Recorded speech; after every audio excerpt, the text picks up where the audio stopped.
changes hands, that would trigger the a redesignation, or could trigger it.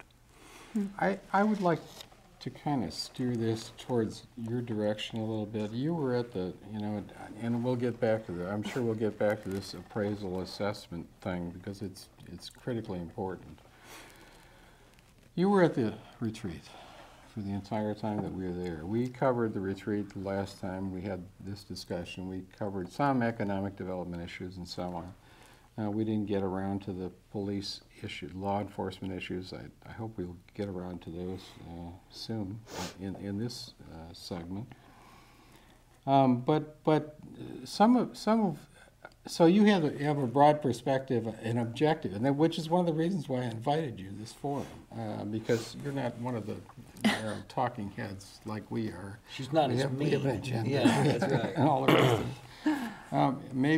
Well, I don't know about objective, but at least you represent the paper and you have a perspective on this. There was a great deal of criticism at the last retreat that the city council was taking a lot of heat because they were discussing their own favorite topics like national resources inventory, growth management planning, some other issues that were not as near and dear to the hearts of some of the business community as they would like to have seen, particularly CMDC, the Missouri Development Council. And I heard this criticism. God knows, I was in the Lion's Den the other day, on last Friday, when I gave a presentation to the chamber, and I'm a member of the chamber, but that doesn't matter. The chamber's Emerging Issues Committee, which is made up of very distinguished members of the chamber and very distinguished members of the community. Everybody would know their names if I ran them off. There was that sentiment as well, that the council was not really paying attention to some of the issues that they felt is important. And even though I was encouraged to talk about growth management planning because that group didn't understand it, and I understand that because it's kind of an esoteric concept, and form-based zoning, which is another concept that's not readily understandable, but we need to talk about more. I also presented some issues about leadership and empowerment, which had to do with neighborhood associations and so on. But what the folks there, regardless of what we had set up and what I was going to present, what they wanted to hear about was incentives. They wanted, it was all about incentives, and it was all about. And so I addressed that issue, although that wasn't my intention. And What kind of incentive? well, particularly TIFs. That was brought up a lot. Pardon my laughter. Well, I know, but and frankly, my position was, and I had just attended a conference in Charleston, South Carolina.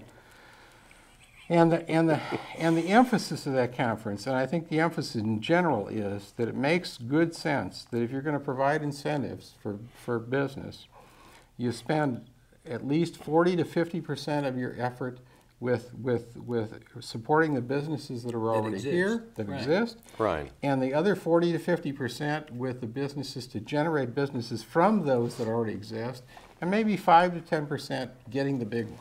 To chase something. The big one. It's Carl, like and that's playing been the the lottery. trend for years in economic development Well, and the professional practice of it. Well, if that's true, though, then why is the Tiger Hotel sitting vacant? I mean, why isn't that done? Why haven't we incentivized those guys to finish that beautiful gem of a project? So before I get to you, I wanted to get to Kat here. I mean, in terms of your overview of what the retreat was all about. I mean, did we or did we not talk a lot about economic, even if it had to do with the National Resources Inventory, which I see as integral to development, future economic development, and the comprehensive plan and the growth management planning and all the rest of that stuff.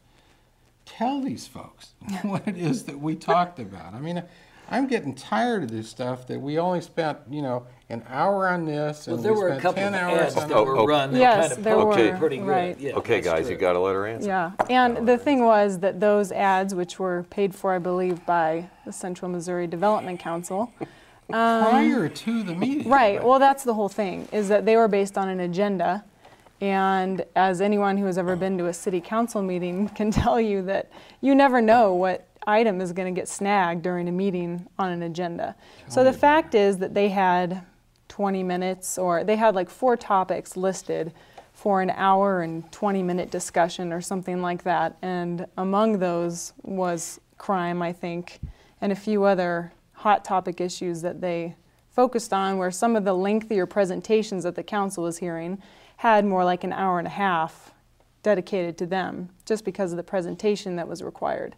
So they took that and ran with it and said, this is all that your city council is talking about at this retreat, which ended up not being the case. And actually, I think more than an hour and a half was spent on talking about crime with Chief Boehm and other issues that were mentioned as kind of the low topic ones. And then, you know, they stressed the Kyoto Protocol being discussed a lot, which I don't think received more than 15 or 20 minutes of discussion. So, you know, where there needed to be attention paid, I think, and where there were issues, they discussed them as they normally do, but it wasn't compared to that agenda. It didn't feather out the way time was planned for that. I'll get back so. to you guys in a minute, but I can't, I have So to pay some attention. are you saying that the ad was erroneous, essentially? Well, right? it came out before the discussions Right. were had. Okay. So, yeah, But if so this was in a the city end- council that said, you know, 19 and a half minutes, we got to move on. Sorry, crime's over. Our 20 minutes are up. Then that may have been fair to say, but, you know, it's more of a fluid schedule. Did that ever get out that the ads were actually erroneous? I mean, that was my story in the next day's paper. That the ads were not following reality. Right. So and you've been vindicated. Yeah. And there were some surprises, too, that came out of this, like Bill Watkins' economic development proposal was a surprise that was in there that, you know, I didn't know was coming, and he took the time to describe that, and then that generated discussion of using the water fund to kind of... And we're talking about a $2 million find from the utilities fund. Right. And justification for that for shovel-ready sites. So that's it. And we're arguing these days about $88,000 for a program of Parks and Rec at Paquin Towers per year. All of a sudden, people can find $2 million under some rock if they have a professional staff to do that. I mean, the city council doesn't have professional staff. We're trying to believe me, the unprofessional, or shouldn't put it that way, the volunteer staff that we have in boards and commissions are getting better and better because they're getting more interested, because they're being more appreciated, and they're being listened to a lot more. And God knows we got a lot more support on the city council than we had before. But Bill Watkins, bless his heart, has got a whole professional staff, highly paid professionals, to find money under rocks someplace. I don't even know where the rocks are, let alone to where to turn them over. I think that's great that he is I don't have any being that problem with enterprising. that. Yeah. My problem is, how do we achieve balance here? If you're gonna find $2 million under a rock, big rock someplace, to help folks out with to the tune of $2 million, and then all of a sudden we are going to be refused some of these requests that we make because we're worried about somebody making $88,000 a year to fund another project. It raises questions to me about balance.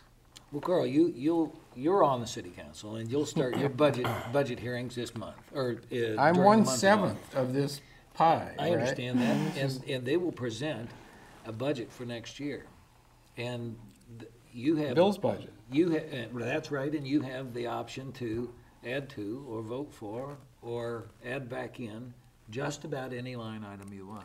Well, do you think that you have an adequate